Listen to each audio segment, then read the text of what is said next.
Welcome back to Fire Emblem Low Tiers, where our army currently consists of Eirika, Gilliam, and a Dream. Chapter 2 adds 2 new units to our army right off the bat and allows us to recruit 2 more over the course of this chapter. Of course, there's no guarantee that we'll be allowed to use any of them on this playthrough. Let's go over all of our new units and evaluate them. Mulder is the first unit we recruit who can use healing stabs, so it's a shame that he's too good for me to use in this run. Mulder easily reaches a high staff rank since he joins early on already at C rank stabs, and he can actually participate decently in combat upon promoting, since he has enough con to use the heavier light magic tomes without skipping a beat, and high enough base speed to help him double enemies. Additionally, the Bishop promotion gives him effective damage versus all monsters, which is helpful in late game. Due to Mulder's availability, utility, and occasional combat, he's generally considered to be high tier, so we won't be using him. Vanessa is often considered to be one of the best units in the game. This is primarily because the Pegasus Knight offers unparalleled mobility, and Vanessa is the only flyer you have until Chapter 9. While her initial combat performance is a little bit shaky in the early chapters, she's considered to be a great investment in the future, since throwing all of your experience and stat ups at a flying unit is a great way to make a real monster that can destroy chapters in short order, taking routes unavailable to the other unit types.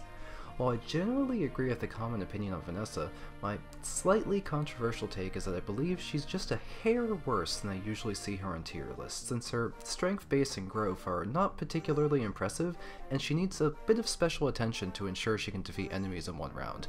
Regardless, she is far too good to be used in this playthrough. Garcia is a unit I'd consider to be firmly in mid-tier, just out of reach of what I will allow myself to use for this challenge.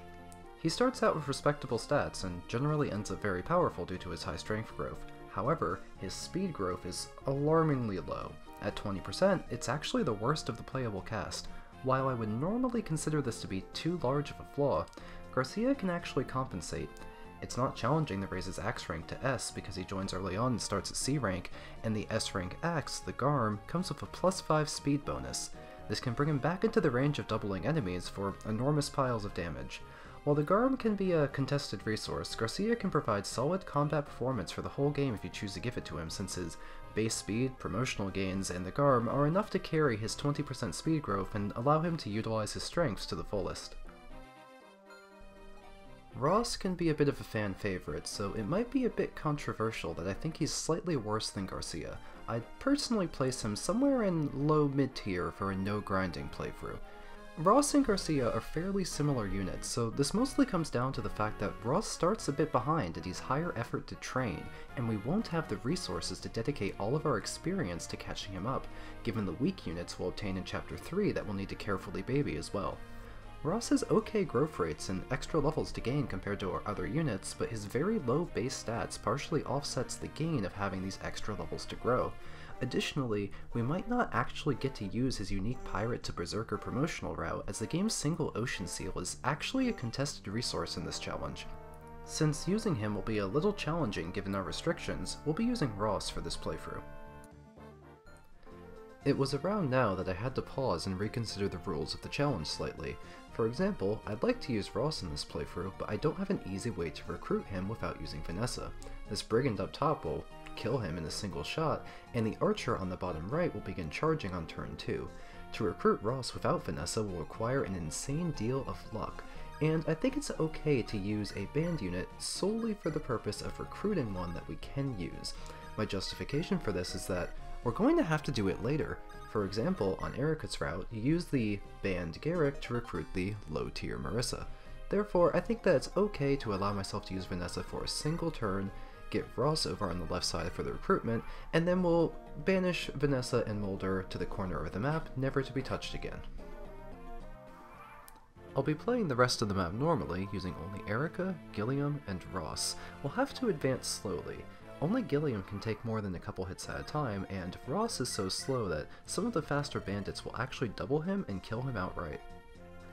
To get Ross some experience on this chapter, we'll attempt to lure in some bandits on Eirika, have her deal most of their health and damage with her retaliation, and then have Ross throw his hatchet at them for a potential kill. The hatchet is fairly weak, however, it's very accurate and light for a throwable weapon. These two villages are all we're going to be able to rescue on this chapter, and we've gotten a red gem and an elixir. The lower left village is usually something you rescue with either Seth or Vanessa, however, we don't have the luxury of sprinting down south in order to get there in time. Thankfully, the only thing we're missing out on is a holy water. Normally, if you would want to recruit Garcia in this chapter, you would use Vanessa to fly Ross over there for the recruitment. However, we're not allowed to use Vanessa, and we're not using Garcia for this challenge anyway. Furthermore, it turns out, if Garcia survives the chapter, he'll actually join you afterwards. I'm not sure if this requires Ross to survive as well, but I'll demonstrate it later. I check the enemy's ranges and decide to form a wall using Eirika and Gilliam. This way I can get Ross closer to the enemy and have him attempt to finish off the bandit when Eirika hopefully weakens it.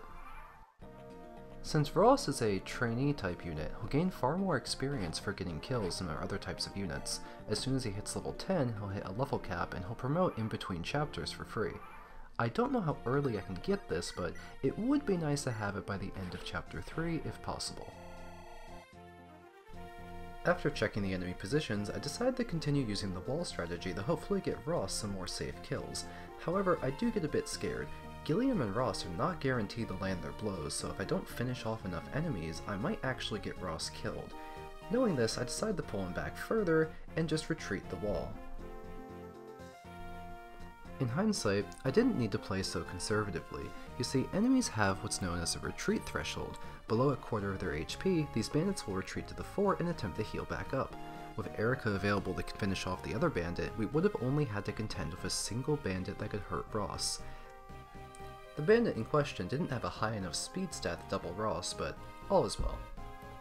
Recognizing the missed opportunity, I carefully check the speed stats of every bandit for the remainder of the chapter. That way, if any of them are too slow, I can use Ross to safely bait out one of them for some experience. I put my theory to the test by having Gilliam and Eirika maintain their position and allow them to attack Ross. As expected, one enemy goes to Ross, and the boss attacks Eirika, who gets obliterated by a crit. Eirika gains a rather poor level up, but she gained strength earlier in the chapter, so I'm fine with that. Also, Ross gained a point of speed. Good for him. All that's left is to feed the last kill to Ross, and that will complete the chapter. Garcia automatically joins my army because he survived the chapter, and I take the opportunity to stock up on items at the armory on the world map, mostly throwable weapons and a couple backups. I then do some inventory management and remove all of the items off of the characters I'm not allowed to use. With my preparations complete, I'm ready for chapter 3, which will happen next video. Thank you for watching.